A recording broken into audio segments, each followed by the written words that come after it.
யார வேணா என்கிட்ட கேள்வி கேட்கலாம், பதில் சொல்ல நான் பயப்படவே மாட்டேன். நான் எந்த தப்பும் செய்யல. நீங்க தைரியமா உட்காருங்க. இல்ல மேடம் நீங்க இருக்கு இல்ல நீங்க உட்காருங்க, நீங்க உட்காருங்க ப்ளீஸ். ஏமா உட்காருமா. உட்கார்ந்த உடனே வாய்ஸ் மாறுது. இந்த சேரோட பவர் அப்படிமா. பேர் என்னம்மா? என் பேர் மினி. மினி. ஆமா. சரி என்னம்மா பிரச்சனை? நீங்க தான் சொல்லணும். இல்லம்மா, ராமு குட்டன்ட்ட கேட்டோம். அவர் ஒரு பிரச்சனையை சொல்லிட்டு இருக்கிறார். நிறைய பிரச்சனைகள் கட்டு கட்டு அடுக்கி வச்சிட்டு இருக்கிறாருமா. நீங்க என்னம்மா பிரச்சனை? உங்களுக்கு என்ன பிரச்சனை சொல்லுங்க, தைரியமா சொல்லுங்கம்மா. நான் இருக்கேன், என்னோட டீம் இருக்கு, என்னோட சப்போர்ட் இருக்கு. நீ தைரியமா சொல்லுமா. அவர் என்ன பிரச்சனைன்னு சொன்னார். என்ன பிரச்சனை? அவர் வேண்டாமா?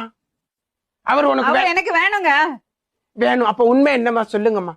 கல்யாணம் ஆகி 35 வருஷம் ஆச்சு. சரிம்மா. இத பாருமா, அழாதம்மா. நான் அழவே இல்லையே. சொல்லுங்கம்மா. நீங்களே அழுவடுத்தீங்க, அழுவடுத்திடுவீங்க போல இருக்கு. இல்லம்மா சொல்லுங்கம்மா.